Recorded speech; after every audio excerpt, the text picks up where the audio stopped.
Yeah. Welcome, everybody, to another episode of Inside Scoop with Alex and Jeff. I am Alex Dingman. I'm Jeff Doss. Let's do this, man. This is a wonderful day. This is an absolutely amazing day. This is one of my favorite days of the year. And Jeff, I bet you probably don't even know what I'm referencing. Probably not. This today is the opening day of the NBA season. This is amazing. This is like back-to-back weeks. I've been so excited about this time of year. We mentioned this last week when I said October is the greatest sports month of the year. Here we are. There we go. Greatest team sport. I don't care what you say. Football's not the greatest. It's basketball. Basketball is amazing. Growing up in Minnesota, this is for real. You could do this. You could just go down to the park, and every park had like at least two rinks where people were playing hockey. There'd be like a rink where people would just free skate, and 10-year-olds would just destroy everybody else on there. And then there'd be legit pickup games of hockey, and people would just run you over, and it was amazing, right? Then nobody wore anything.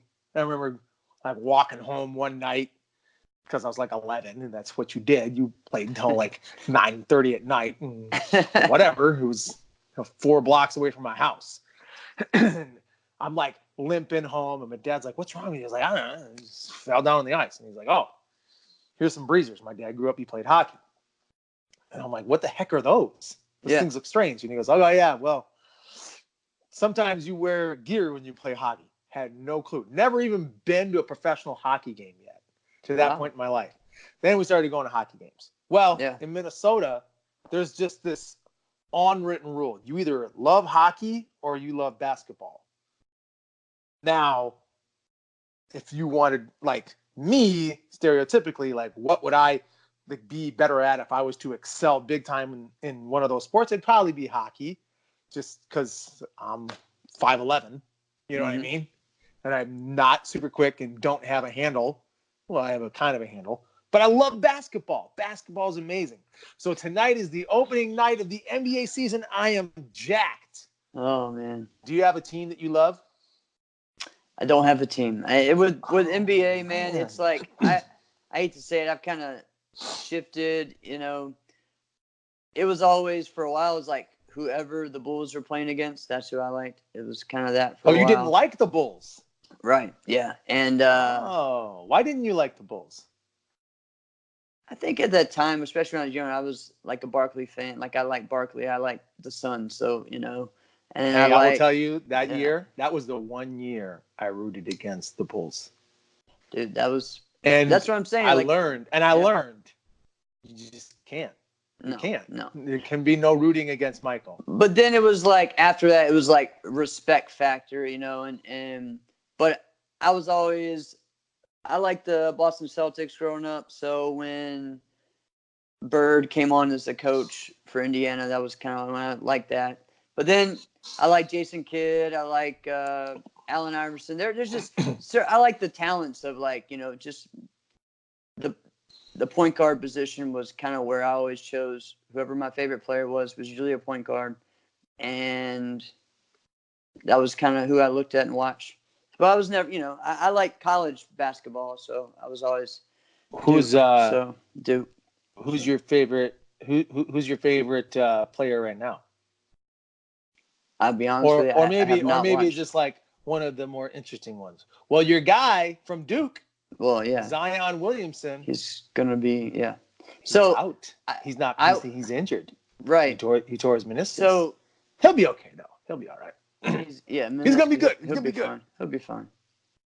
Yeah. Anyways, but yeah, I mean that's just kind of the way I am with NBA. Just kind of in and out with it. Sometimes be all on board, sometimes not. So that's the bummer. You didn't have a pro team in your town, man. You got to get into it. I know. Well, and that was when the Wizards finally started. It was like, all right, maybe, but that's still 3.5 hours away. North Carolina. I'm like such in the middle. Like I'm closer to North Carolina. So so I get that, but see, the NBA is such a globalized sport. People just like the Whoever. players. You just follow the players. Like, Right. I'll follow LeBron. LeBron Yeah. is the greatest human that has ever walked the earth All right. to All right. Let's get breathe to sports air variety. and dribble a basketball. All right. But Anyways, I was into the Timberwolves ever since they were in inception. So well, that right makes now, sense. I'm stoked. I'm jacked Oh man. for Karl Anthony Towns, Andrew Wiggins, and the rookie Culver from I can't remember where we went to college, but because I don't like college basketball. But anyway, All right. yeah. So let's get into this, just like the Oh NBA man. season. Let's start it out with some shout outs. Shout out today. Well, really, it's because of yesterday. Yep. Happy birthday, Travis Plowden. That's Y'all right. didn't listen to the CTE. Travis Plowden's birthday was on Monday. So when y'all are listening to this, it'll be Wednesday. Happy birthday. Happy birthday, man. Yeah, we kicking close to 40. And that's okay. You know what? That's People okay. tell me that all the time. Oh, man. Alonzo Payne tells me this all the time. He's like, you old man. I was like, don't get hit by this, old man. That's right. I tell all the time. We'll be training like, all right, old man. Don't get hit by this, old man. And which he does. But I'm excited. I'm like, I hope I'm not overhyping what it could be. But I tell my wife, I'm like, this 40th birthday party, it better be something. It better be something. And then I leave the room because I don't want to hear. I want to hear it. I'm like, I just say, hey, the 40th birthday, it better be something. And then I just walk out. Again, we could be talking about nothing. It better be, and then I leave. There you go. So it's next year for him. We might have to do something for him. Wow, I know. Who knows? So yeah, that's the shout out. Happy birthday. The other shout outs, we're in World Championship season right now. Whoa, it's intense. Yeah. WKU just wrapped up. I don't have all the results. I don't really know a lot of it. I try to pay attention a little bit. Yeah. So. Yeah. I mean, I know several people from the Mexican team, the Canadian team, the U.S. team. I don't really know many from over in Europe. Seems like a lot of those guys have been like similar, like going for a while. I know there's several ones that have gone to WKU from the U.S. that like know all those guys that see them every year. It's like their thing they do. Right. So, yeah, I don't know. I looked at the total results, the final results. So the most medals was Germany. Second was the United States. The Canadian team is more of I don't even really want to say it's not Quebec style. It's more of a was that Edmonton? I can't think which province that is. The way the Canadian kind of thing is, one league is more of like Ontario based. The other one was always been more Quebec based, which used to be Waco, which I think it probably is now. And then the other one was WK. Now WKU is more of like, I want to say, I can't think of the name of it, but maybe it's Alberta, maybe. But you have Ben Stewart that brought a team. He's the leader of WKU. I saw him. He used to be the leader of WKA. But before, years ago, it was Bernardo and those guys. And then it shifted and everything. So. And now where's it at? They did a good job. So Ben runs it now, I think, this year. I think he ran the WKU this year. Oh, so he's like the WKU Canadian representative? I'm pretty sure. Or he's up there. He's a very high level entrepreneur. I don't know if you follow him on Instagram, but check him out. I saw some of those. They are bringing WKU Worlds to Quebec next year. That's going to be in Quebec next year. Okay. Yep. So that'll be where that is. Dwayne Blair came back. He did a comeback this year, which is kind of cool. Hadn't seen him in years. He's from Bernardo School. Did like several times WKA and WKC World Champion. NASCAR, going a lot of NASCAR tournaments and stuff. So great fighter. The Mexican team did pretty good this year. Luis Jimenez from Texas, who is from Mexico, used to run the Mexican Open, runs that team. He won 2 titles. He won the 35 plus and the 45 plus, and also So what you're Yeah. saying is the presidents of those countries are also competitors. We're also competing. Yeah, they were the coaches pretty much. I don't know if I guess you could say it's a little different. I don't know how you say it with these world leagues because the presidents of the leagues are also the head coaches. I mean, you look at the same thing with WKC. Richard is the president of WKC, but he's also the head coach, right? But he's not going to fight. Well, all right. Yes, that's true. But I don't know. I think maybe. Who knows? He might have years ago. I'm not sure. But yeah, I mean, so that's what they did with that. There was several different people. I know Ramel Gargolas from Texas had a big team there representing U.S. Mike Tobin had a few students there, about 5 or 6 there. They did well. He's from Utah. Yeah, I mean, it's Anthony Price was there. Terry Kramer won a bunch of titles in forms and weapons. Noreen did well. Noreen did a lot as well. They did a lot of divisions. I mean, that was my only thing, was wondering how many senior traditional forms divisions there were, because it seemed like a lot. So I was confused on that part. But from hearing about it, it was a good event. Good in numbers. They had fun. Kevin Walker, I think, won his division, hurt his hand, though, so he didn't move on to do open weight. No way. Yeah, so he won his gold. Canada won the team, so I don't think USA didn't have him on their team, so they didn't. I wonder if they had a team. They had a team. I think they got they did? 4th or something, but it wasn't really where they needed to be, where they could be at. Right. It looked like a bio won open weight, so that was interesting. I don't know. I don't think that Ben or Dwayne or some of them did open weight. I think they just decided not to. From the outside looking in, the senior divisions look to be the better, intense and good fighting competition. So I wanted to talk to you about that. Do you feel like that's just recently become a bigger thing, senior black belt competition? Because I kind of feel that way.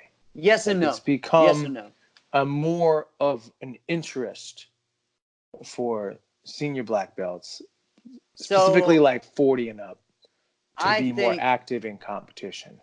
Yes and no. I think it has been something, but I feel like now it's more of I'm going to compete in senior, and that's all I'm going to do. When in the past it was, I'm going to go win my senior division, and that's how I'm going to qualify. I'm going to beat these 18-year-old guys after that because of the way it was set up. Like I was telling you before, we talked about Bluegrass Nationals. The seniors for 6 years in a row won the Grand. And but it wasn't someone in their 40s, though. I'm pretty sure. Yeah, Anthony Price. No!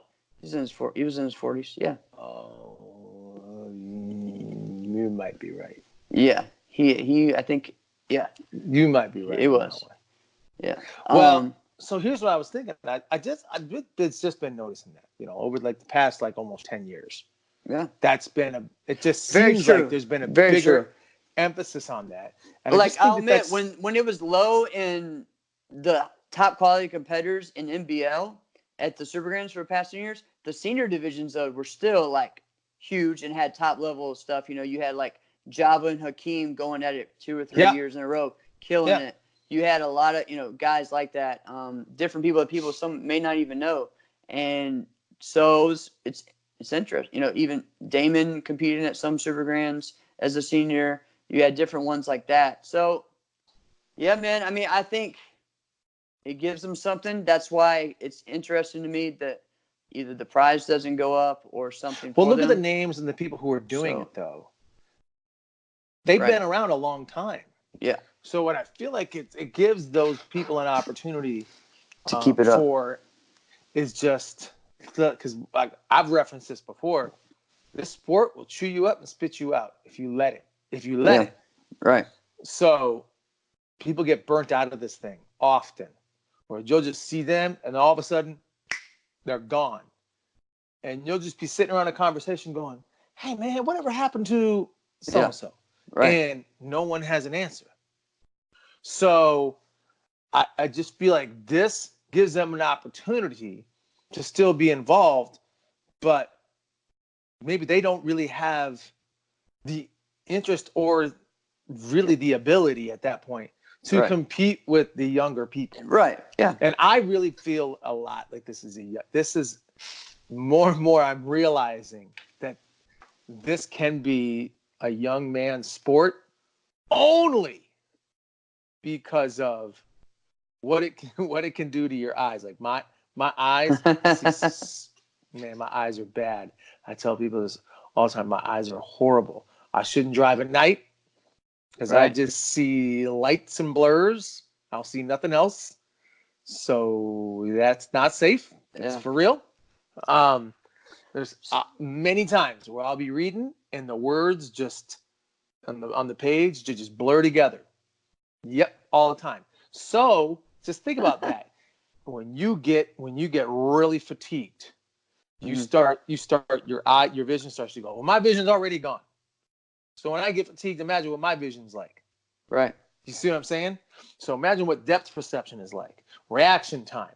That's why, because I'm not recognizing it in my eyes and my vision as quick, it makes me seem like I'm slow. When really my eyes can't pick it up. So I'm not the only person to be like that. No. But like, here's an example. I'm going to tell you this real quick. Here's how bad my eyes are. This is a true story. When I changed my driver's license from a Minnesota driver's license to an Illinois driver's license when I moved here, which was in 2011, by the way, 2011. So I go there, I'm at the DMV, and they make you like put your head down at this little thing, and then you read like these little numbers and letters. Yeah. And I'm like, all right, 7, H. And I come across this one, and I'm like, 5. And she says, no. She didn't say you fail. She said no. I'm like, 2, no. S, no. I'm like, man, if it's not a 5, a 2, or an S. And she said that to like a couple of different ones. And eventually I just guessed my way through and I passed. Right. I should not have passed that test. Right. I should not be legal to be on the road without corrective vision, but people just keep letting me do it. So here I am. So be careful if you're on the road with me. That's a little tidbit of info.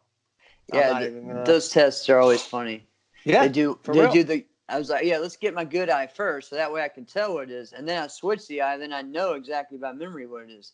It's like, don't you realize, like, that's what people do? But it don't matter. That's what happens when you get government people. Oh, man. So WKU it's been a bigger thing. It looks like it's starting to grow. It should be interesting to see how this thing goes. Where's it going to be next year? Canada will be, I think in Quebec area. Megan, I think her name's Cottrell, did the announcement of it. And so we'll see. I'm not sure when it is, but be interesting. It's growing. They're also, like I said last week or 2 weeks ago, they're going to have the Pan Ams in Texas. So that'll be a qualifier for the teams if you get first place. That'll be in Houston, Texas. So it's growing in Texas. It's growing. Utah, has a big team that takes people. There's different areas. So I don't know, man. Interesting to see how it goes. Some of those people have been going to WKU since it was WKA back in the day. So it's been that same crew. Like Lori Stanley has ran it since it was WKA. So it kind of has that origins of that Indiana, Kentucky, Tennessee type area. So we will see. 1,900 competitors, pretty decent for a world championship when you have limits on how many you can take. So it's not an open tournament where anybody can go. So open tournament should have bigger numbers than that. That's a good point. I guess I didn't really consider that. Like if you're only taking, a few people per division. Yeah, and I think they said at a maximum. Right. And I think they said 39 countries this year. So Right. That's big. That's what they really hang their hat on, is that. It's how many countries. So, interesting to see how it is. If you look at them, they look complete. Most of the other leagues try to like copy Waco and then go with this almost the same color, do the white thing. They go all black, red ties. All black, red ties is their referee's uniform, everything like that. Even their country That looks presidents. strange. So yeah, it's just different. So, 2 years ago they had the Pan Ams in Texas, and they had a German team and several different ones that came over. So interested to see how it goes. I know Luis Jimenez very well, and he's working hard to do something just to get some international competition over here. So see how it goes. It should be good. But yeah. So and as then, far as that goes, yeah. And then right now, All right. see so what's happening. I think they also Waco. Go for it. Waco kickboxing, right? Yes, Isn't that what we agreed on? Ring sports, and also continuous style, which is called light contact. Is that it? They call it light contact. Okay, that is going on there. My friend right now, Andres Garcia is over there. He's from Guatemala, multiple-time NBL champion, runs Waco there. He's going there for that. So it's really strange this year they separated it. Also, what's going on? Our friend Samuel Diaz, and several others. I saw that. They're in. Is it London? I think it's London. He's in London right now. That's what's U.S. martial arts. It's just called the Martial Arts World Games. That's going on there. That's what it is. He told me it was a couple of years back where he went to South Africa for that. Yeah. And then I like that dude, Sam. Yeah, Diaz. he's a good guy, man. Freaking cool guy. Last week as well, the same time as WKU, they had the ISKA, which was in Ireland. And then in Scotland, right after that, the next after, they had the IOC or ICO or something. I don't know what that stands for. But so there's people that went to that. You see, I text you a guy that went to both, right? He did both of them and did that. And so it's just funny, man. There's something going on everywhere. There's another one, too, that usually has a big turnout. And I cannot think of their name, but Ron Jenkins, the former coach of DKT Force One, him and his daughter and their whole team, they bring a big team over there. Ron Van Cleef is a big part of that as well, from New Jersey. Okay. So he helps with that. They do that every year. I'm not sure where it is this year, but I don't have the energy for all those different world championships. I agree. And I don't mean as a competitor standpoint. I mean figuring out pay what's attention going on. to it. Yeah, like I don't. No. Tell me about the Waco ones. I'm definitely into the WKC ones. Yeah, I'll pay attention to maybe some WKU a little bit. I don't have the energy after a while. WKU it's still just a karate tournament. I didn't see any live streams from WKU. Oh, I did. I saw Anthony Price. That's all I saw. Well, Whatever Anthony Price did, that was I'm talking about official. I'm talking about an official one. You know what I'm saying? Like, oh, he's officially entertaining. Well, he is, yeah.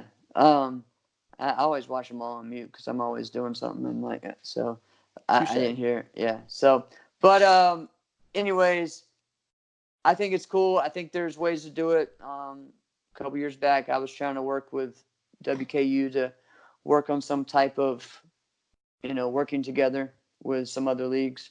But that did not happen. So we will see. But yeah, here you go. All right. So we're going to get into training? No.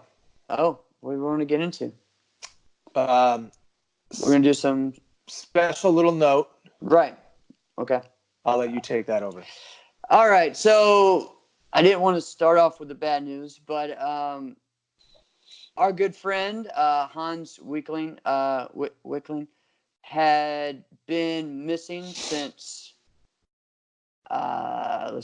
September, the end of September, and they found his vehicle this last week, and so today they confirmed that he was dead. I think everyone close to him, family knew maybe Sunday, but today was the first day they confirmed it and posted it to everyone.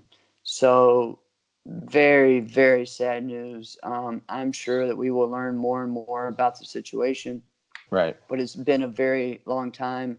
So what we know right now is his vehicle was missing since September. Was his Yes. vehicle found in September, or did they just find his vehicle? No, they found it. What day was the 17th? Wednesday or Thursday or something like that. Yeah. Something around there. So they found it then. And I know tomorrow or whatever, I'm probably going to call Jericho and just talk to him. Jericho's from a classmate of his, and talk to some of those guys, just because I know they're dealing with it. They're all like brothers, and get to talk to them more. Hans would like take a week off and just go off radar. That's just the way he was. He bounce, what do you call it? Beat to his own drum, like he would just do whatever.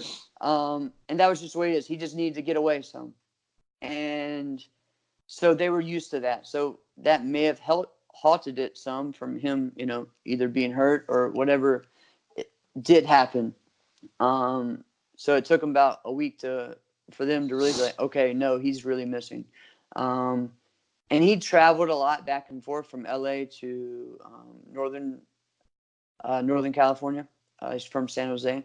So sometimes he would be there. Sometimes he would, doing this and that. So if people don't know, Hans was one of the original like hyper guys that taught hyper tricking for them. Way before that. Before that he was a loop kicks guy. No, I know that. I'm just saying for people that maybe aren't understand. When you see the first like hyper videos, he was one of the first ones in it. He was one of the first ones that did the t-shirts and everything.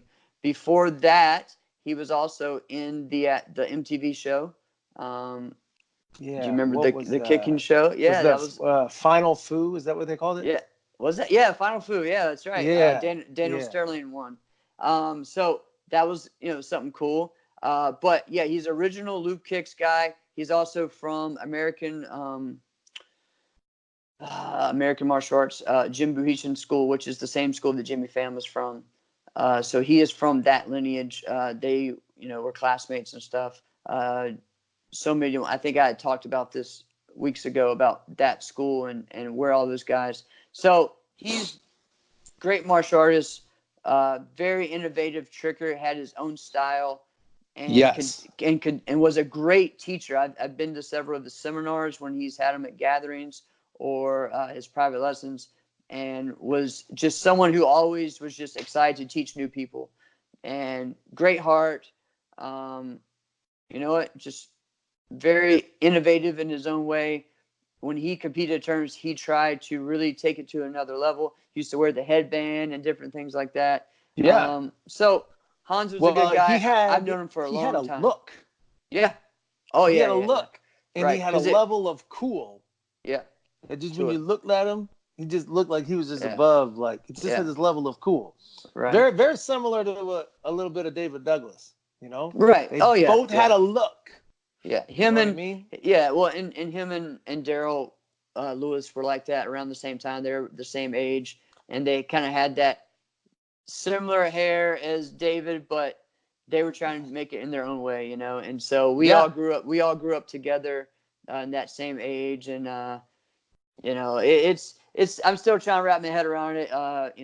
He's a good friend, and just every time that I would just randomly be able to see him, like it was just always random. Like I'd go and hang out and with a bunch of trickers up in Northern Virginia, and then he was there that weekend, just out of nowhere. And then we, hung out for a weekend. It was just funny. We would just reminisce about things and talk about this. And he would ask me about old school this, and I would ask him about growing up, watching Jimmy and things like that. And so great dude. I'm just sad about all of this, and I hope that whatever we find out, that we can, just learn more, and hopefully something positive from his legacy, helps others. Right. So I didn't know him. We didn't really know each other. I just knew him from afar. Right. And like I mentioned, like he had a level of cool. What I always thought is I always looked at him and he just always gave me this impression like, you look like Lenny Kravitz does martial arts. Right? Yeah.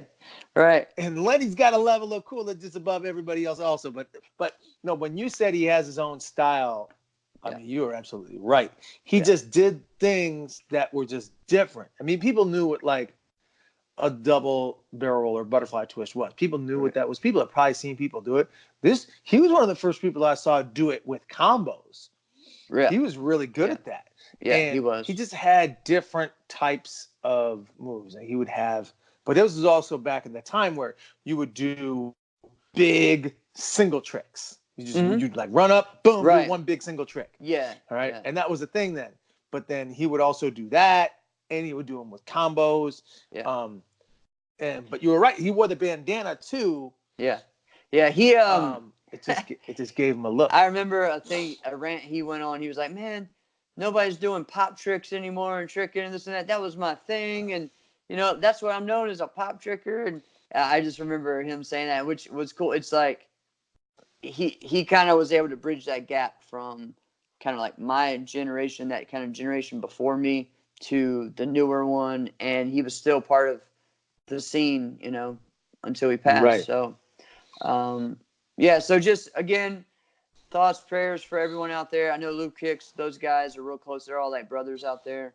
And also the martial arts team from, Jericho and those guys. So just keep everyone your thoughts and prayers there. Giving a nice little remembrance of Hans. Yes, sir. Moving on, I want to touch a little bit, and you and I will get a chance to talk about that a little bit from one side and the other. Really what training is like. We talk so much about the performance and the competition. I feel like it's important. We really need to talk about, hey, how does this stuff translate? Where does this stuff come from? And here's an example. I'll tell you a real reason why I wanted to do this. So this happens. It used to happen to me almost every freaking tournament. Right. Where somebody who didn't really know me, it was just seeing me for maybe one of the first times, they would come up to me. It doesn't happen very much anymore. It doesn't happen at all anymore. All right. But anyway, they would come up to me and they would always say the same thing. They would go, "Hey man, what's your name?" And I tell them my name. It's like, "It's nice to meet you." They would say, "Wow, you're a really good kicker. Tell me, is kicking really that hard?" And I'm like, and I say to them, and I say the same thing to them every single time. I go, yes, it's really, really hard. It's really, really hard to do. And their face would just drop. I'm like, oh. Yeah. Because the answer they wanted to hear is that, no, you know what? It's really not that hard. All you got to really do is just do this, periodically do that. You'll be amazing. But that's not true. That's not reality. Reality is this stuff is really, really freaking hard. And it is extremely taxing. And it's so hard. And I just thought about that. And when we were talking last week, just when I was talking about the match between James and Zayn, just about the differences of how that match was going, when Zayn was able to bring his leg over the top, when James was able to adjust differently on angles, really what that does, how you're able to control that, and how that translates into fighting. So I'll go first, just from because I have it from the fighting side. I know a little bit from the form side, just like a little bit, some of it from the fighting side too. Right. So when you're doing it, like, I tell people the moves I practice the most are probably not the moves they think. I'm like, they say, well, what moves do you practice the most? I said, I don't know, guess. And they're like, oh, side kick. And I said, I practice side kicks a lot. Yeah. It's one of the most. It's probably not the most. I'm like, huh? And I'm like, the moves I practice the most are spin kicks. Mm-hmm. And they're like, see, that's dumb. Why? And I go, because they require that much. Well, they require so freaking much. All right. For me to get a back fist or a body punch down, all right, for me to be able to get that timing down, doesn't require the same amount of time and training and practice as it would to get that spin kick down. Now, Right. if I was at my most efficient way, I would just say, well, then I'm not going to practice that move. I'm just going to practice this move, and I'm going to be amazing at it. That's not who I am, right? I'm fully accepting who I am, why I do this, but this is what I did. So I want to be able to do that, okay? So if I'm going to do that move, it requires I practice it X amount, right? So if I'm going to be any good at it at all, that's what that move requires. So to be able to land that once every tournament, you're still going to need to do it almost every dang day. Yeah. You really, really are. You are. Yeah, that's true. And so I like that. I like that idea. I guess some people probably hadn't thought about that. It's like, just stick with the basics. But like, everything's about. But see, that's the thing. Is that? But then, I don't want to get this. I don't want to get this confused here. It's not a point where I'm just like, okay, well, I've only got a couple moves to practice today. I guess it's 360 round kicks. No, that's not true. No. Right. I just need to make sure this is what I'm doing. Now that's a lot of for me today. At the same time, that's a basic. That's a basic in move. forms. In forms, that's a basic.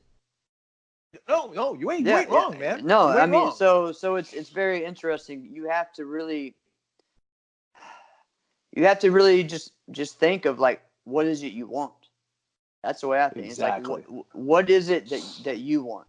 I'll go into that this week, the past 2 weeks.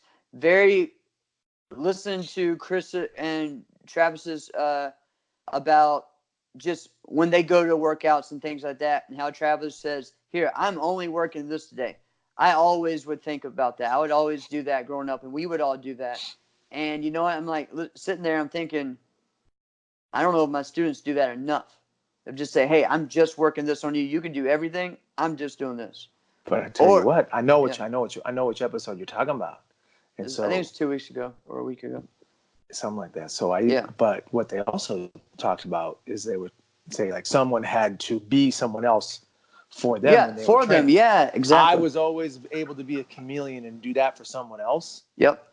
The one person I hated, I'll tell you this. The one person I hated being, not that I hate this person, I just don't like doing that, was I hated having to replicate for someone else for their training Raylan Perkins. And I would do that because for two reasons, right? I had to put my left side in front and do that, which I did not want to.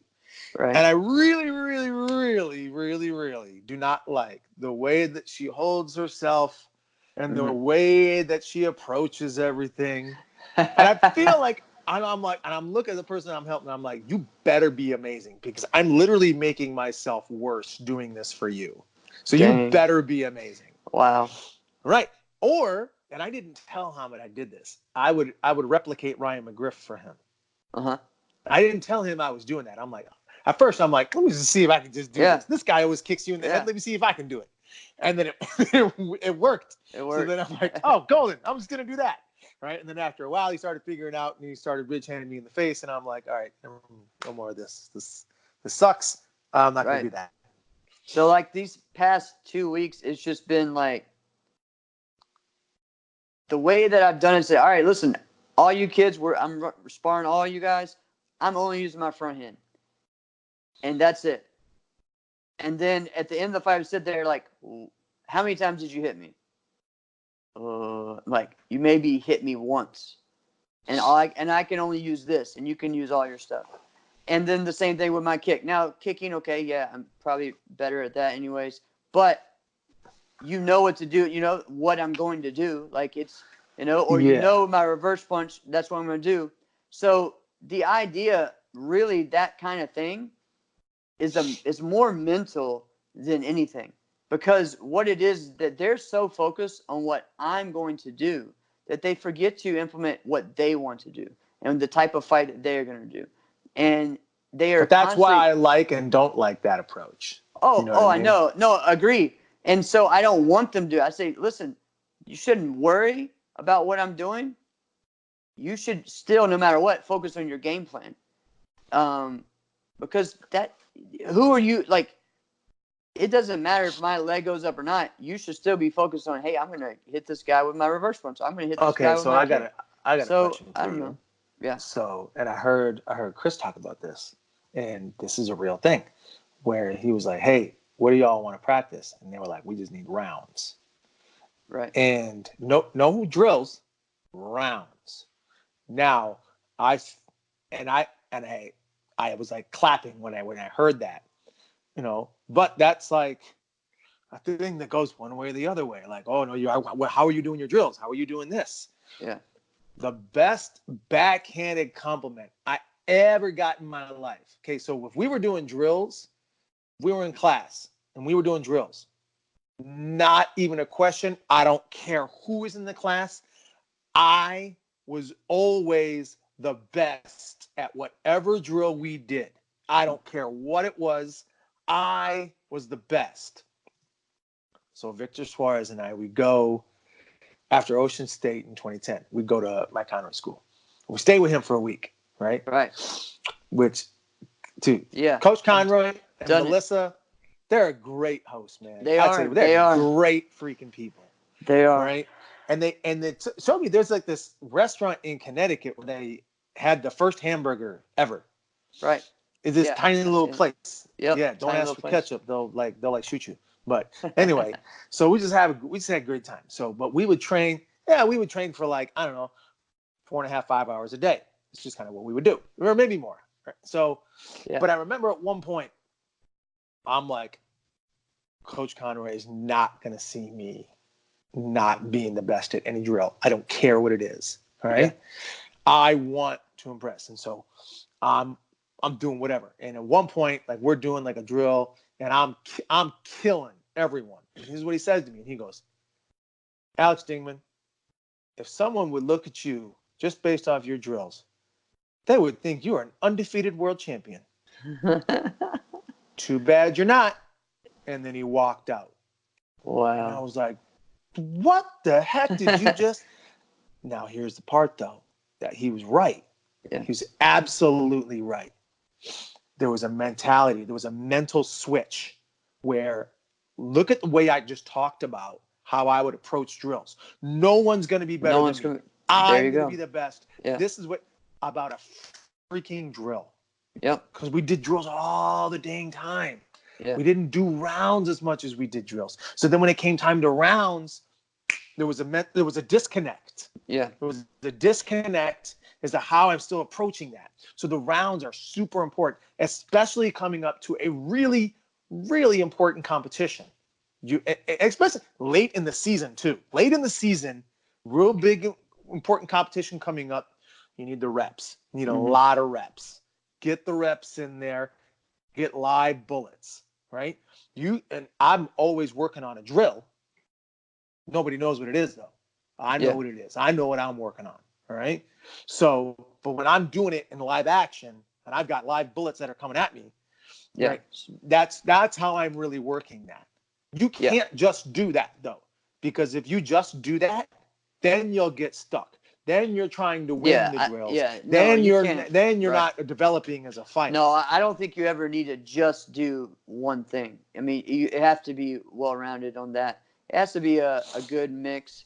And maybe sometimes you do a week of just sparring. Maybe you do a week of just situational. Maybe you do, not a week, but, a class or whatever it is. But you have to be well-rounded on it, but you also have to, implement what you're doing. I mean, you got to know how it here's works, the question I got for you, though. Yeah. What's that for forms? So I'm a lot different than most. So I do a lot of sections, well, let's hear it. Which most people do a lot of sections nowadays. I think a lot sections. Of that was you mean like break your form into three sections? 3 or 4, yeah, depending on who you train with. Carmichael always did 4. John did 3. I always did 3. My form was never really long enough to do 4. But nowadays it's more of halves. So it just depends. I do halves really with my kids. First half, second half. Sometimes we'll do 3. I'll switch it up. We would do one class would be you would do first section. Let's just say this is a private lesson with John Blair, right? You break your form into 3 sections.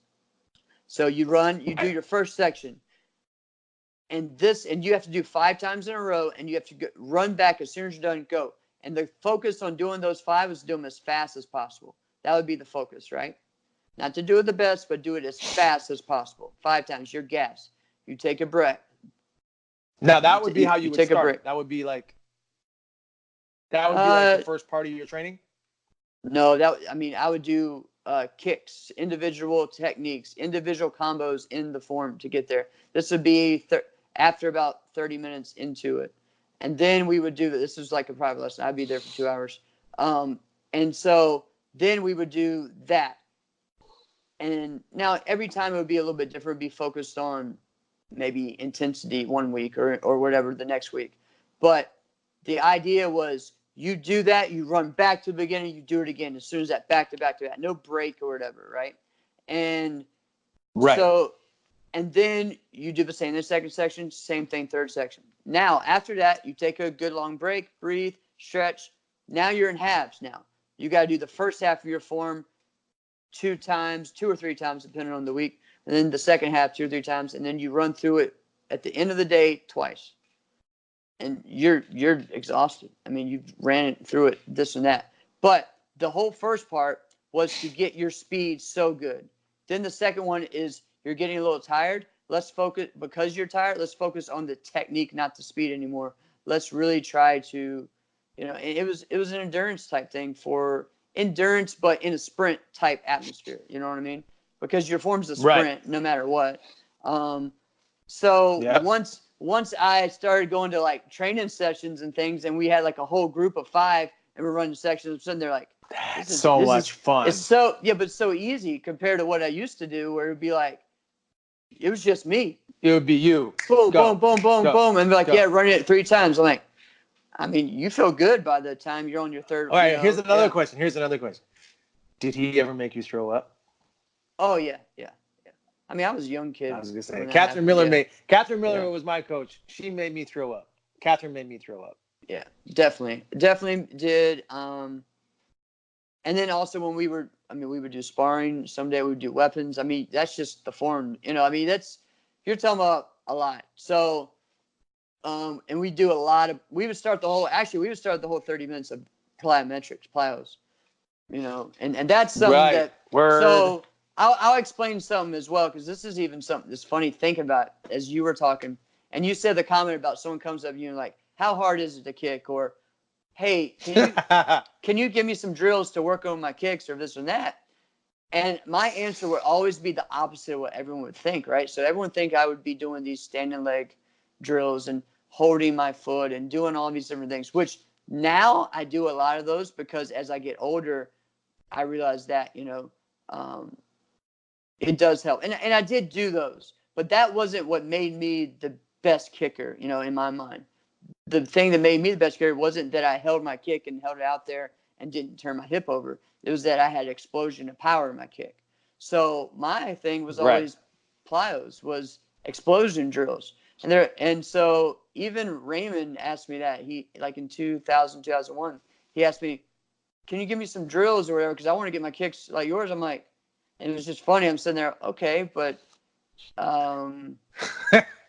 okay. And I just tell him the things I do, and he was like, yeah, but I mean, I do that stuff already for this. I'm like, yeah, that's what helps my kicks. Like, that's what helps me to get, like the stretching, the different types of stretching, and then you add that explosiveness to it. That's what makes me time out. You just hit something that's controversial. I bet you don't even think it is. No, you just said stretching. Yeah. So I hear this all the time. I hear this all the time. People say, no. You don't need to stretch before you fight. You don't need to stretch. Yeah. Stretching's not good. So I've learned a lot of different stuff. Like, you do, but the way you stretch depends on what you're doing. So you're doing a fast twitch type workout, type exercise, type class, type fight. So lengthening your muscles isn't always the best idea. So that is what happens when you do, like, and you hold your stretch and things like that, right? Now, some of us are Right. so used to it because we've done it all our life like that, right? And now the new education and stuff and has come out and saying this isn't as best for you. Doing more of was it static? So like leg swings are good for you because that is you are actually putting yourself in motion of what you're going to be doing. It's more like you're linking Right. it. You know, I mean, you're putting yourself in. So it's like bringing your chamber up, doing that, and just in a light motion. You know, doing different things like that are actually better for you. Now, I think doing a short, good stretch, then doing that, I think combine it a little bit. With forms, you're having to hold some things out there sometimes, so lengthen it isn't bad.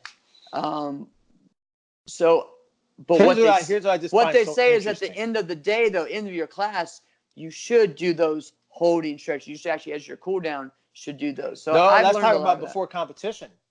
What Yeah. about before competition? Before I'm competition, is Jeff I'm Dawson doing a stretch? well, yeah, I'm doing it all, especially now. I have to. But Right. yes, yeah, I So am. here's what I But just I don't find have so to. interesting. I don't have to though. I really don't have to though. But The I do people, I because just I find feel interesting better. the people who tell you not to stretch are not the best kickers. No, Like, they're not. you No, don't no, need to no. stretch to be able to kick someone Yeah, in the head. they're right. No, you're right. Yes, I Yes, do. I do. I Yeah, know what these hips yeah. can do and what they cannot. And if I don't, forget about it. So It's here's just the so, thing. and I'm like, you know It's what not I'll about do? getting to a split I though. say to them all the time, I say, here's what I'll do. I'll just do whatever the best kickers in the world do. Oh, what do you know? You see Jason Borelli sitting down there in the splits. Guess what I'm going to do? Guess what? Yeah, there you go. That's right. Oh, Well, okay, go tell him you don't have to stretch. Go tell him, so yeah, I stretching's like bad for you. Go ahead. I like doing, you'll do your, say you just go into your split, but then I'll keep popping back up and out, popping in and out. What that helps me do is be able to get to where I Okay, need now to, this is interesting. the furthest distance, and then bring it back, just like if I'm kicking in sparring, just like if I'm kicking in a form. I'm not just holding it out there for as long as it. I have to kick it out, have to recall and be able to do it again. So if I'm going down, popping up, popping back, popping up, popping back, I'm doing a combination of stretching as well as, some explosion drills. So that's what's really going to help you get to a point of implementing, it all. So the other thing that I do that a lot of people don't do is I stretch kick specific. And I've said this a lot on YouTube, on Facebook videos and Instagram. So important. And so many people, I wish I could show. We'll do this for that. No, you can't. Yeah, you can't do that. So people do this. They Don't stretch worry. and they put your hand. You're too much of a karate instructor. You don't I have to do I know. So they put their front hand out and stretch with their foot. That's not doing anything. Do you kick like this and do a front kick? No, you don't. You need to reach across your body. If you're working straight, stretching for a front kick, the front kick's going to be in the center. So how about train, like stretch like that, right? The position that your body's going to be in. When I do lunges, I work on 4 different areas, like side lunges. I work on 4 different areas of my kick and Those where. are important. There's just so many things like that you got to stretch kick specific, and it's weird. It's and that's seems like a foreign concept to some people. So that's a Jeff Doss tip for like making your kicks better, right? For forms.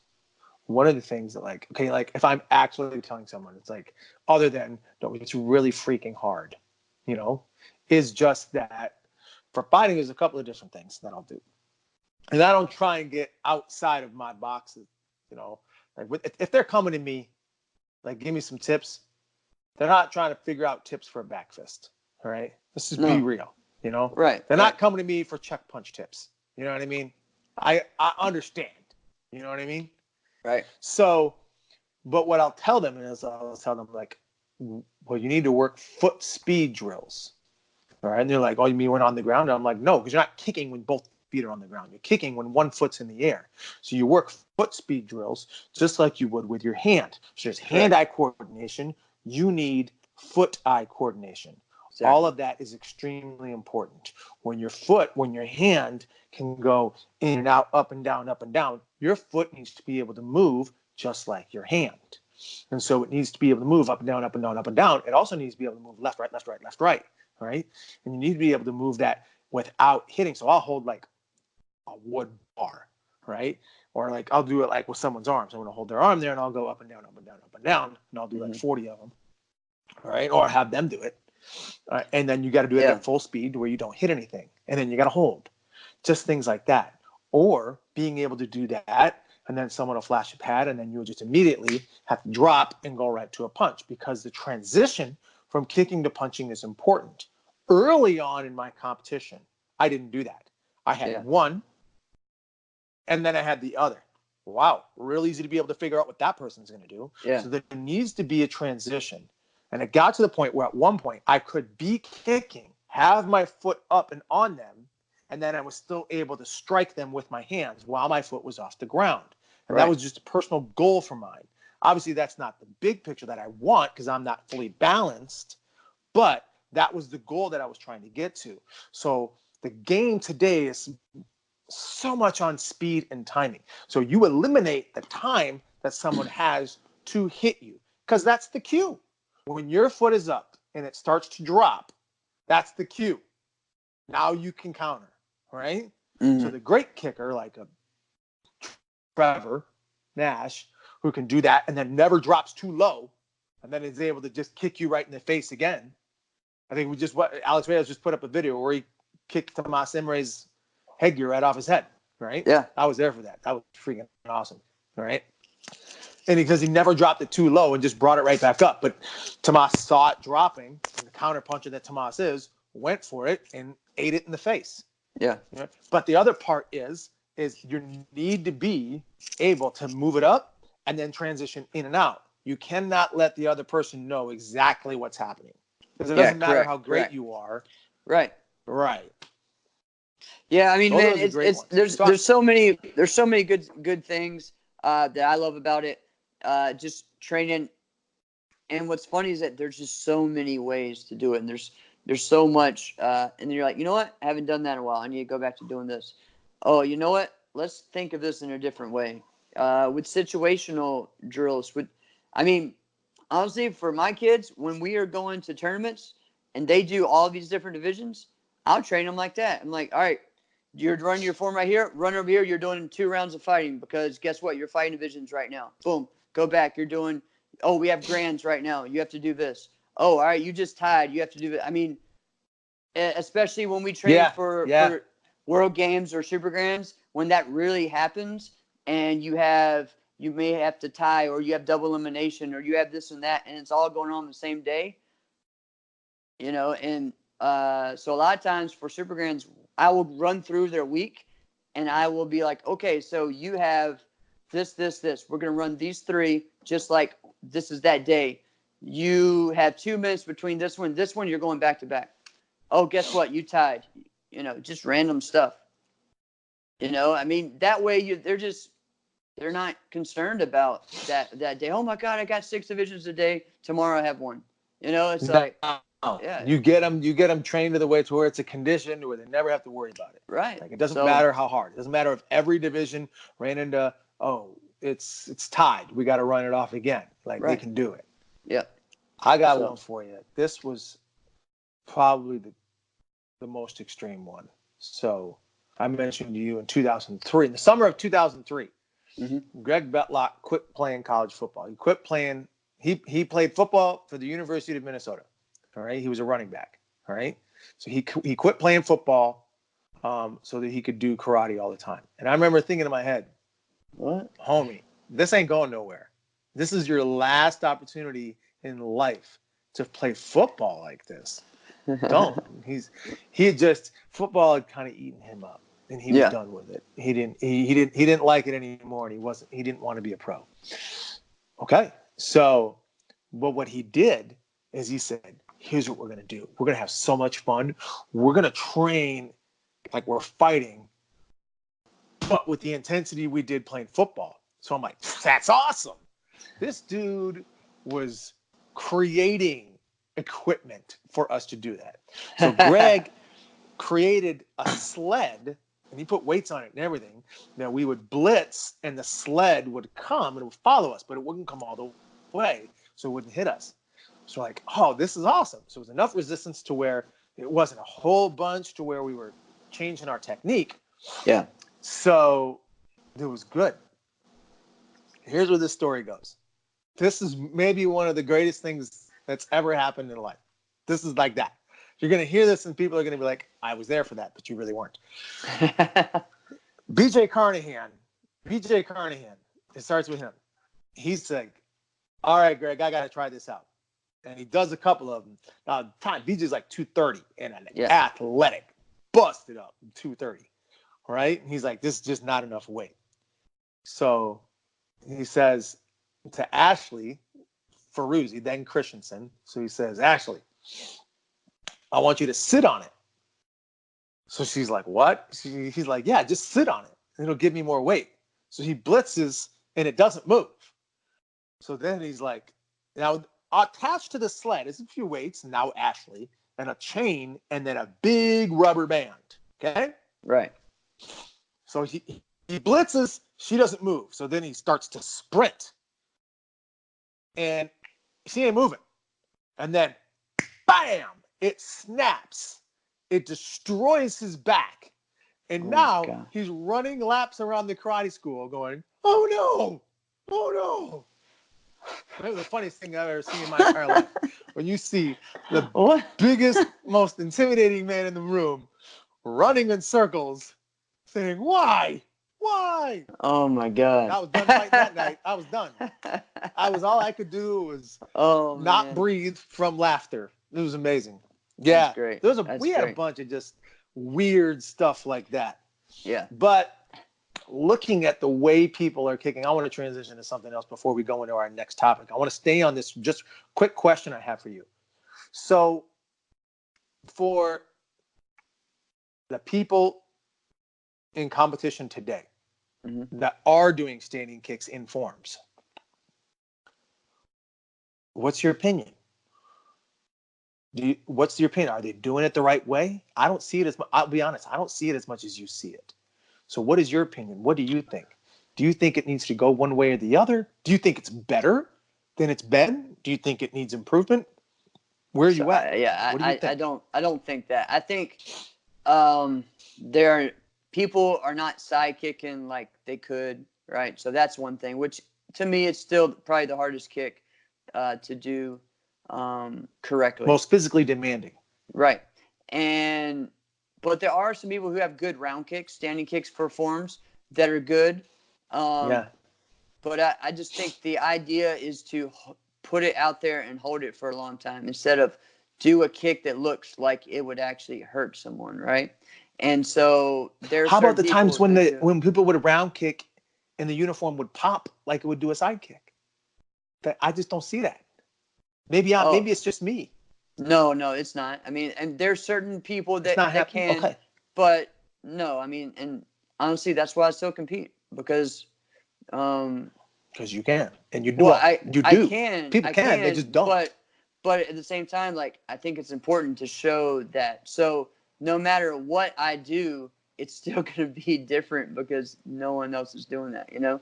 And people can say whatever they want to say about, it's not as difficult. Jeff's not doing this flip or that. But if I'm the only person that is doing this when everyone else is doing that same thing, then it's got to be pretty difficult. And I'm not just talking about in myself, but I think that same idea, and that's going to kind of get into the person I'm talking about with for my competitor of the week is this kind of very similar to that. The things they do very difficult. And should we go right into that? Yeah. So my competitor of the week is Karina Hipolito. So you may not know who that is. She's from Utah. She's been, 15, 16-time NBL world champion. She won musical forms world title at WKU.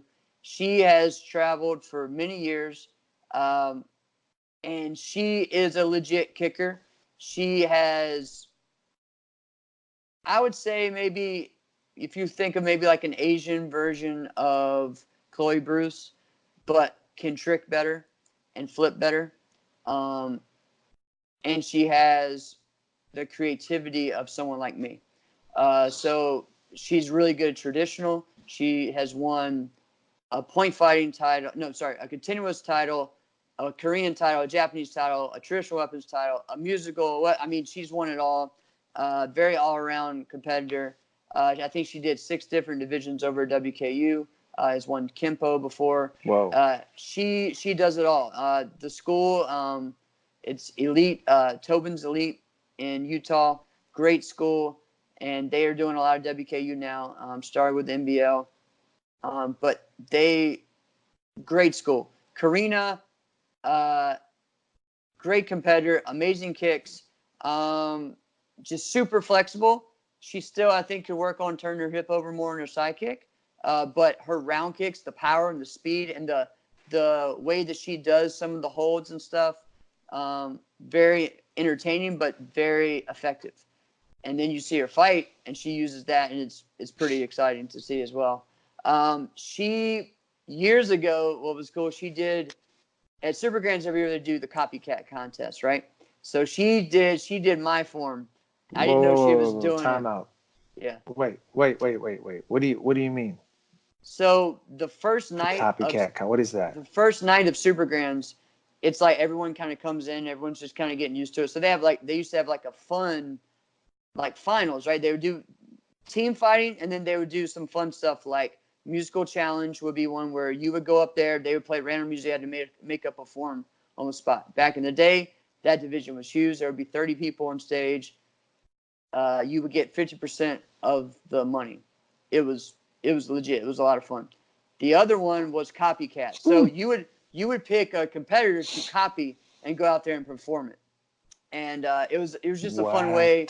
Yeah, it was a fun way to end the year, and it's just a look. There had to be some comical performances. Oh, there were, and you need to look this one up. You can look up her doing my form, and it was great. It was hilarious, and so I didn't know she was doing it, and I ended up being the center judge. So I'm just laughing my butt off. Oh, that's even better. Yeah, so it was cool. She had like some huge like gallon thing of water or 5-gallon thing of water. It was great. Yeah. So now, did you ever do that and copy someone? Did I? I don't think I ever did copycat because I couldn't decide. Who would you copy? Who would you copy? See, like the people that I would have copied, the people during that era wouldn't have known who they were. You know what I mean? Like they wouldn't have known, who, like, to see a John Valera and stuff like that during that time and stuff like that. But if you were to copy someone now, who would you copy from either now or the previous? Who would you copy? Man, that's if you were to do that. Probably do Gaber Naga. Oh, I know who I do. That would be a good one. Gaber Naga would be that's a good one. Yeah, that's always a good one. Who was it? Cass did. Did he do? Somebody did Butch Tokusala, and that was a really good one. There's been some good ones. How do you do? That's really hard to do. Oh, it's all right. Daryl Lewis did David Douglas, and when he had dreads, so it worked out real well. It was pretty cool. There was a lot of good ones, man. Some people have done like fighters or done coaches. I mean, they've done a lot of different things. It was kind of funny. Okay. So they did a whole. I guess I just kind of thought they did a whole skit, right? They did a whole skit of like, all right, these two fighters versus each other, and and then they even like copied the medic who came out. I mean, it was some funny stuff, man. You know who would be the best at that? Would be Cass Sigmund. Oh yeah, he's Cass Sigmund. He did it like 3 or 4 times. As a kid, he did the such a great contest. imitator. I think he won 3 times, 2 or 3 times. Oh my gosh! When he was, I'm talking about when he was not surprise me. 8 to 13 years old. So I mean, it was that great. Dude's hilarious. Yeah. So anyway, if I was to do the copycat, I think I would do Joey Greenhaw. Yes, that's a great one. That was because the dude was just a comic. That would be fun. So big ups to Karina Hipolito. If you have not looked her up, look up some of her forms from over the years. And great martial artist. Excited to see her back. She has been out for 3 years doing college and everything. and just went to qualifiers and then went there and was able to win. So pretty cool. Yeah, we chatted about that a little bit ago, about how it just seems like there's more of a resurgence now of seniors competing in competition over the last like 10 years. And I just really feel like that's important. You know, it just gives them an opportunity to do that more. Right. So that's such a cool thing. My competitor of the week is the man, Anthony Price. Yeah. So, yeah, Anthony Price, for so many reasons, this guy is just an icon. And I remember just like a couple of years ago, probably 3 years ago, I remember thinking, I was just sitting around a karate tournament thinking, it's possible a few years down the road, I might not be here that much. There's some people here I might not see again. And Anthony Price was just sitting there. I'm like, I want to get a picture with you. He's like, a picture with me? I'm like, I absolutely want a picture with you. I don't want to. And yeah, so that was cool. So, awesome. Yeah, but he is, when I first watched him fight and compete, I was extremely intimidated. I was very intimidated. Oh yeah. He is such an intimidating guy. And he's a very tall in stature guy. But I always thought it was interesting because I'd never really seen anybody else wear the face shield. And he was wearing the face shield. Yeah. And was just knocking guys out. And the thing that was just so interesting to me is that he literally made it okay to knock your guy out. Yeah. And you could tell that he didn't hate the guy he was knocking out. No, just happy. But like this, and when you watch him, you say like, this is the goal of this, is to end the person across from me. Mm-hmm. So while they may know each other, you're gonna get ended here. Yeah. It may not be the way you want. Right. So his axe kick was really impressive. But actually the thing that I thought was most impressive about him was his spinning hook kick. Mm-hmm. For how big he was, how big, and how long his legs are, it was so incredibly fast. And I remember watching him miss one, thinking that would have actually killed that guy. He would have actually stopped because it wasn't a straight leg swing and stop. Mm-mm. No, it was a legit spin, chamber, snap, hook kick. Like that guy's head would have actually been decapitated. Right. And watching that, I was like, oh my gosh, this guy's going to die. And so I think it was, I know it was 94. He won the diamond ring. Yeah. And I watched him fight a couple fights in the eliminations that day. And then I watched him in the finals. No, he was head and shoulders above everybody else. Like he was that dominant. That was his year. That was his year, man. Because he won the. That's when I really started to pay attention the most. The Bluegrass Watch that year as well. Yep, I'm pretty sure he did. Yeah. So just watching him compete, like I said, I was just super intimidated. And the guys won like everything. Now, one time, this is on one of the original Point Fighter Radio episodes. Jotty Tension and I were on. We were just kind of talking. It was more like Alex Reyes and I interviewing Jotty, right? Mm-hmm. So, and I asked Jotty, I said, what was your favorite three-man team? What would have been the best three-man team ever? And at the time I told him, I said, I think the greatest three-man team ever could have been the straight-up team of he, Jason, and Ray, because there was like a couple tournaments that the three of them were on it. And at the time, they were like at their peak. But they just didn't sustain.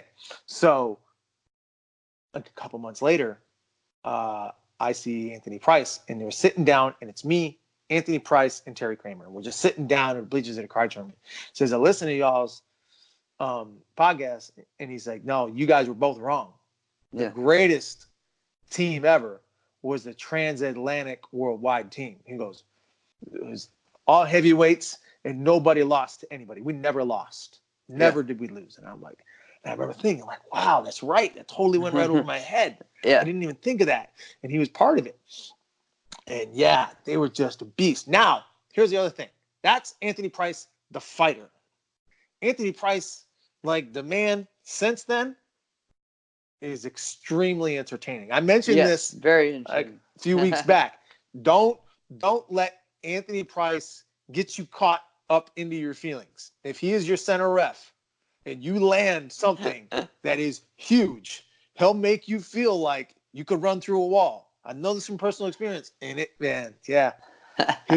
gets in your face. He's like, you are Superman. Do it again. And I'm like, yes, of course I am. And no, you're not. Sorry. You're just a man who landed a pretty cool kick. Yeah. So it was cool seeing him post at the WKU World Championships. Noreen Price, she won some titles. I think she won some golds too, right? She won 1 gold. Yeah. They went last year as well. Performed. Yeah, performs. Yeah. Yeah, and I mean, he did Always the same loved thing hanging last around year him. as well. So it's pretty cool. They've gone the Absolutely. past 2 or 3 years. So, because I think 2 years ago was in America actually, or 3 years ago, something like that. So, I think you might be right. They've been supporting for a while, so pretty cool. Anthony's the man. I mean, he was one fighter. Yeah, as a kid, I was always afraid of. Like I just thought, him and then it was kind of the same way. It's like when I got to know him, it wasn't like that. He was like the coolest guy, when I ended up being on a team with him, awesome dude, and was cool because he would sit and watch my runoffs. He would watch my division, and a lot of other fighters wouldn't do that. Yeah, so that was cool, and he'd always give me tips on things I need to do and how to improve. So it was cool, man. You guys were on Elite together. Yes, we were on Elite together. So that was fun. He was like the captain for that year. He was the guy, Funny story. Let's see. Diamonds. He was on stage. He's on stage to try to win his 3rd diamond, right? 97. And he is excited for it. He beat everyone on the way up there. It was also kind of emotional already because Tony Young just retired. So our team is, we're like, 97. The 2nd diamond. No, he has one. He has 2. He was going for his 3rd. Yeah. So, okay. We'll look it up. But I remember him saying that he's going for his 3rd. So, anyways, me and my other teammate, Caleb, were sitting there, and I'm just like, all right, this is it. It's time to win. Anthony's got this. He's going against Pedro. I mean, it's going to be tough, right? And my friend, he's also in Team Elite. He goes, I don't know, man. I don't think Anthony can beat Pedro. I was like, you stupid idiot. Why would you even say, I almost lost a friend over me being like a diehard teammate. Like, you don't ever go against the team, okay? You don't do that. You shut your mouth. And he's like, he got up and walked away. Like, I was that prick, like but like, dude, gosh. If people ask you, like, I am that like teammate. Like, no, you don't talk about someone else like we're gonna lose we're all on the same team. We're supposed to be. I don't care if it's some little guy versus the Hulk. Like, we're gonna knock this guy out. Like that's the way I was. So yeah, man. Wow. So I kind of was one of those young kids that just kind of was like, you shut your mouth. Don't you talk about Anthony Price like that. But man, he would pump me up, man. Great guy. Great guy. Great guy. So let's segue from this into should it stay, should it go? We mentioned that Anthony Price was one of the first people that at least I really remember wearing a face shield. What about face shields? Let's go. Should it stay? Should it go? Extra equipment.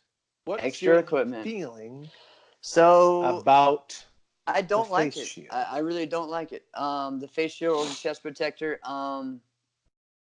I get the idea for it, extra safety, because I am big about extra safety.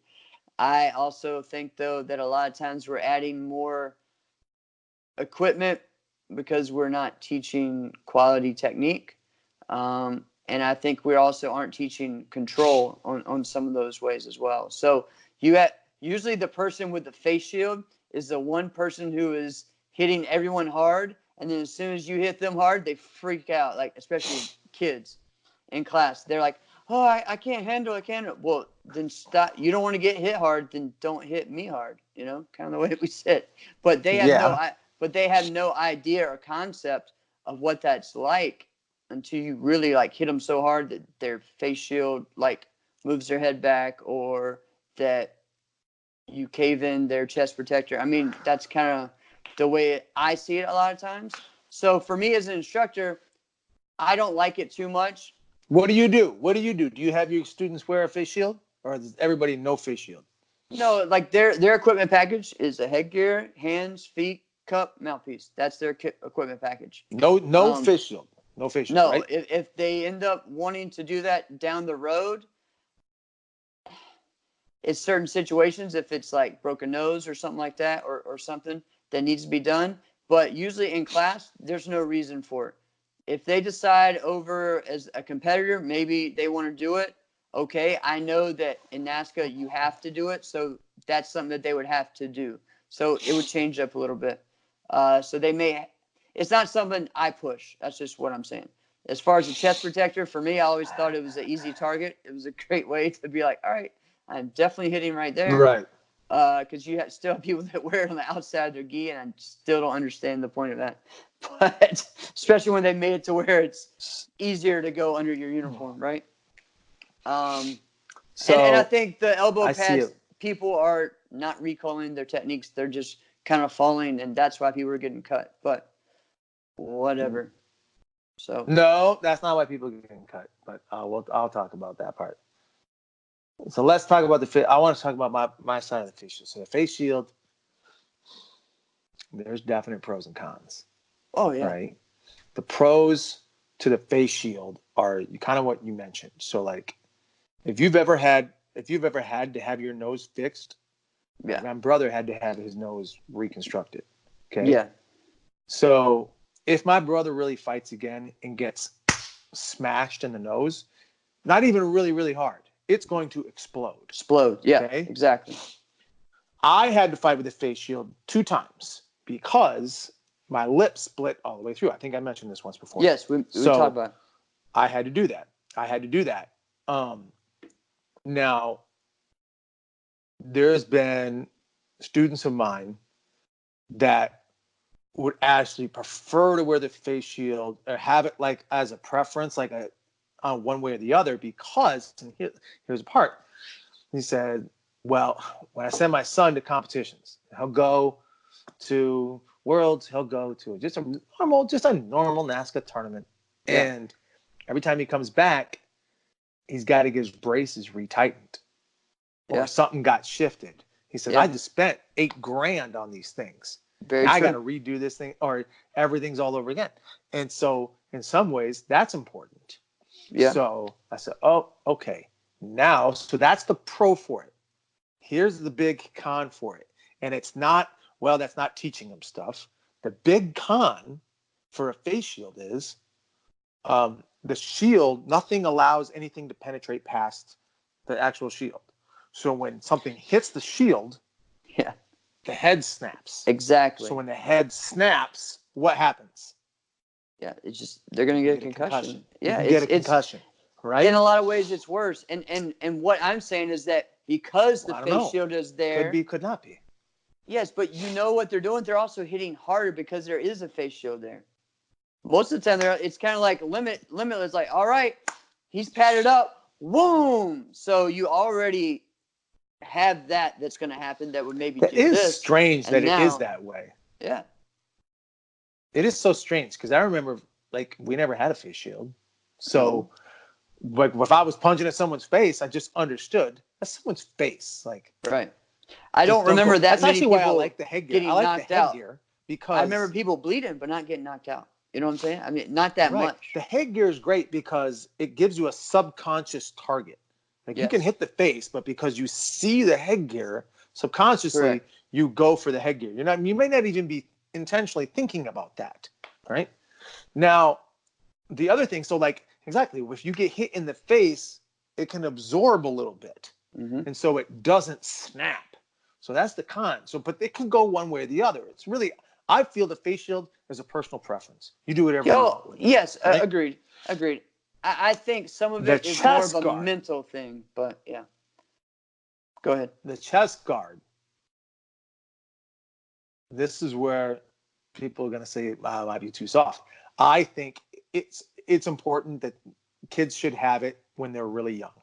And the reason why is because nobody's going to actually get the amount of people that you're going to get that are 15, 16 doing this is going to be so much smaller than if you never had them wear chest protectors at all. Right. And we're not trying to make them world champions when they're 7. We're trying to keep them and expose them to great martial arts over the extended period of their life. Right. And if we want to make them world champions, what the frickin' difference does it make if they're a 7-year-old world champion? Yeah, right. It doesn't mean anything. Yeah. If you really want to be a world champion, go. The real goal in this is to be doing this when you're an adult or when you're a teenager and you're a world champion. Then that's what the goal is for that. So you'd be surprised, man. Some of the kids that just came in crying in the cry school and they just came in, couldn't even get through a class, world champions. because the people would ask me this all the time. They would ask me this. They would say, hey, who's going to be the next guy from your school? Who's going to be the next person who's really going to be a world championship contender? And I said, well, I'll tell you this. Whoever you think it is, it's probably not that person. Right. And I said, what do you mean? What do you mean? What about this person? What about this person? Man, they're just killing everybody. I said, yeah, it should be them. I hope it's them. History would tell me it's probably going to be somebody else. Right. Said, what do you mean? I said, it's just what happens, man. It just happens. The person who falls over trying to bounce, Yeah. It just becomes them somehow. And you're like, where did this come from? When it clicks for someone, you never know. You don't have an idea as to when it's going to click for them. Now, the chest guard. Yeah, so what does that do with chest guard? There's some schools that want to wear. There's some chest that want to wear the big, huge honking thing, like in Taekwondo when they wear the hogus. Yeah, I hate those things. Man, the hogus. I hate the hogus. You ever fought in an Olympic style Taekwondo tournament before? You ever competed in one? No. So I competed in them a few times. And so I did forums and I did fighting. First I realized, all right, forums I killed them because they had an open forums division. So I did that. I didn't do they do have that. So I just all right. So I just killed you. All right. Even that's so when weird. When it came to fighting, I learned to have a huge respect for Taekwondo fighters. They do not have a side that they fight with. Number one. It's true. Right? They kick with both legs, extremely powerful. All right. But that dang hogu, that thing is hard to miss. Yeah. I mean, like you can try to miss and you still hit that thing. Like, come on now. So chest guards like that, I really don't care. I see the liability.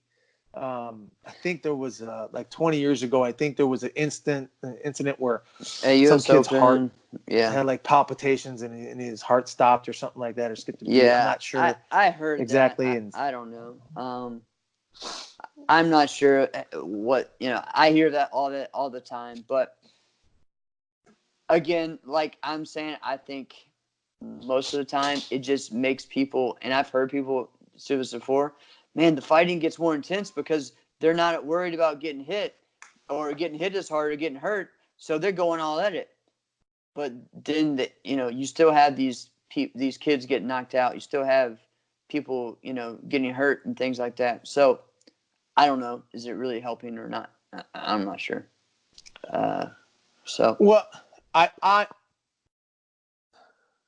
guess it would be a personal preference. I wouldn't take the chest guards off. All right. yeah, When they're really young, I wouldn't do that. yeah, Now, if they want to leave it as a personal preference and go ahead, that's fine.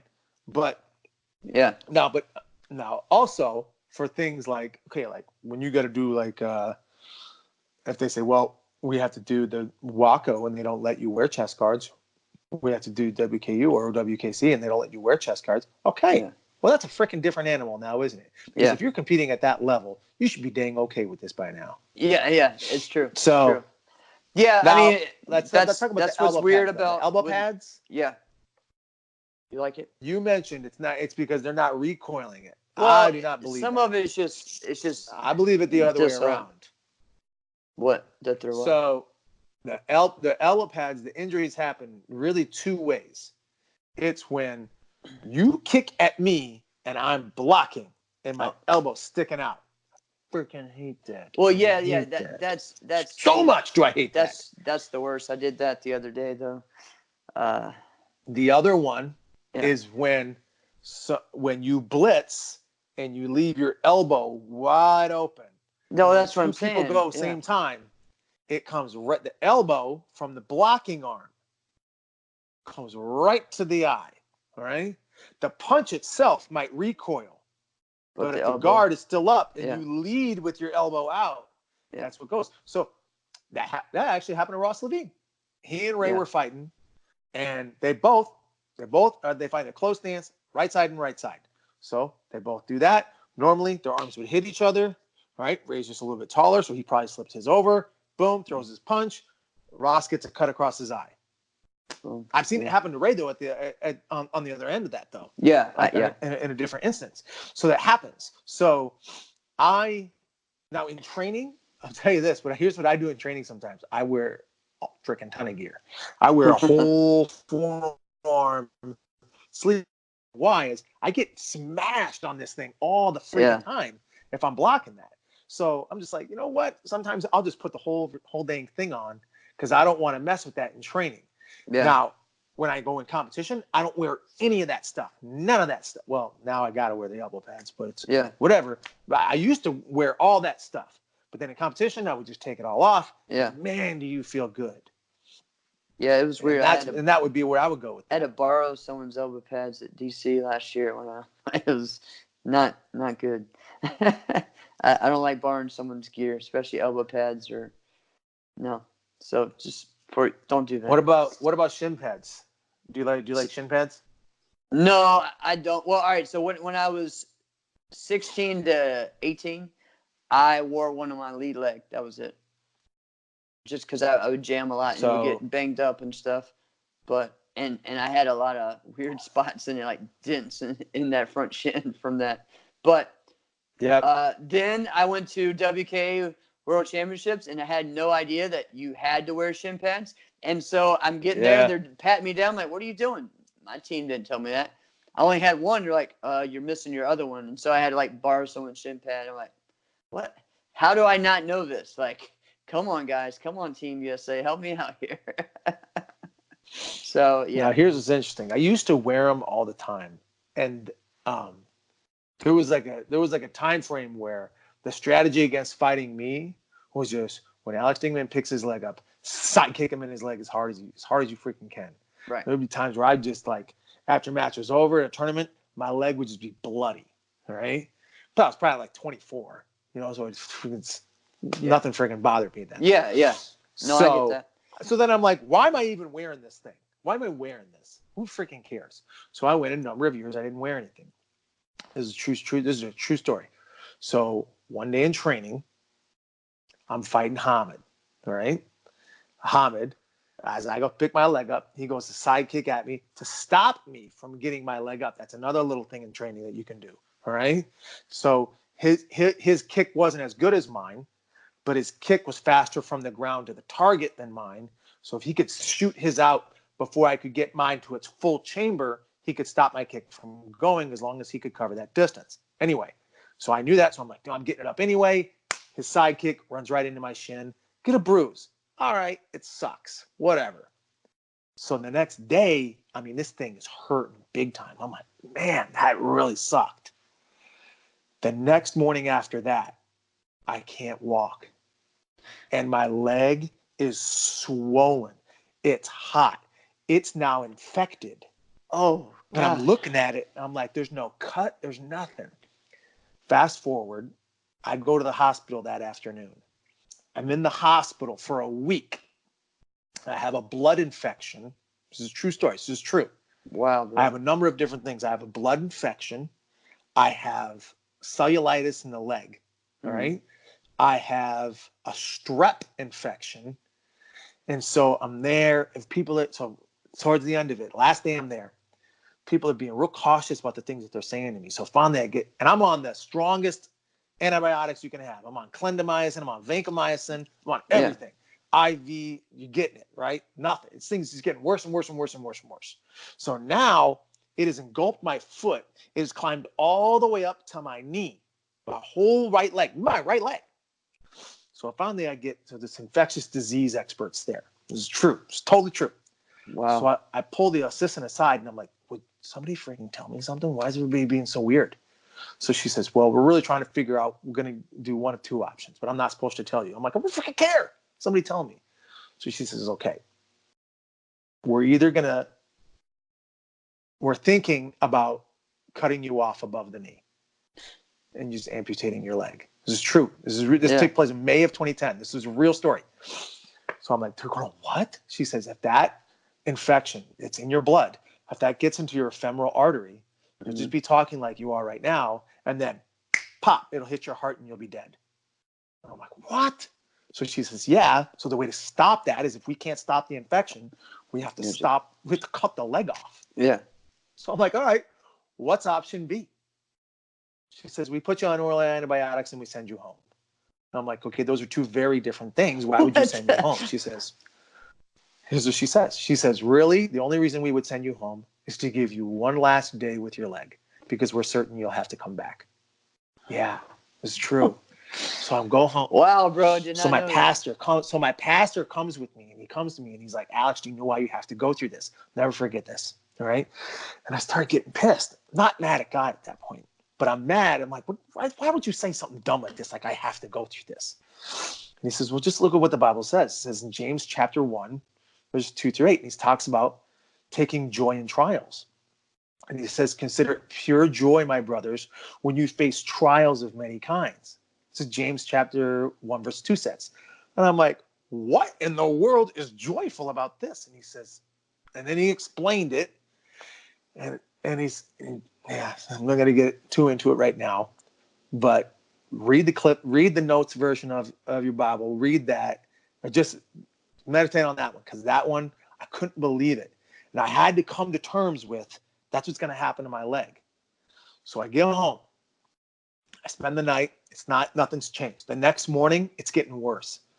So I'm about to call, and I thought, you know what? Before I call 911, let me just pray about it. I prayed about it. I waited an hour, and it was gone, like that. They had no idea why the infection ever got there, because there was no cut. There was no opening. Yeah. So it just all of a sudden just became there, and there was no explanation as to why it was gone. It was just gone. Yeah. So I'm trying to talk to him like, well, why is this gone there? They're like, I don't know, but just, consider yourself lucky. I'm like, man, luck is for pagans. I tell you what, because that is not luck. Right. But, yeah. So that was a real thing. Wow. I wear shin pads for the rest of my life now because of that. Yeah. I'm messing around with that. I agree. Wow. Well, all right. That was a great. Wow. That is an intense story, man. That is wow. Yeah. Could you imagine Jeff Doss with one leg, with a stump? Yeah, I know, man. Imagine that. No, I had one. And I had to come to terms with that. Like, this is what I'm gonna do. I had a couple things like that where I thought something was gonna.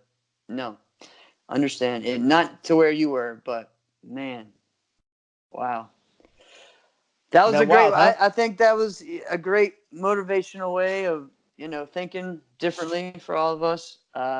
What that would be like, but man, you're the man. I didn't know that, man. Yeah. I don't know if I'm the man. No, you're not the man. All right, we won't. No, you're good. Yeah. You're good. You're good, kid. So we covered quite a bit today. Yep. We usually do. Yeah. We go all over the place. We do go all over the place. We usually have a general direction as to where we're going to go. We do. We do. I liked hearing some of the tidbits that you were talking about as to how you would do training. It was really that was really kind of cool. And it's really how the training would come from your kicking too. Yeah, and there's so many more. We could get in part 2s and part 3s of that. I don't know. I think all of us we will eventually. Oh, we will. When we do our kicking I think list, all of us have such a whole different way of thinking that people maybe just don't understand. And I know for me it's mostly here than anything. So we could talk about that too. Is are you really doing the mental training that it takes to be a champion? Because a lot of them aren't. So, but right. This is a good one. All right, my friend. This has been another episode of Inside Scoop with Alex and Jeff. I'm Alex Dingman. I'm Jeff Doss. We'll see you guys next week. Yes, sir.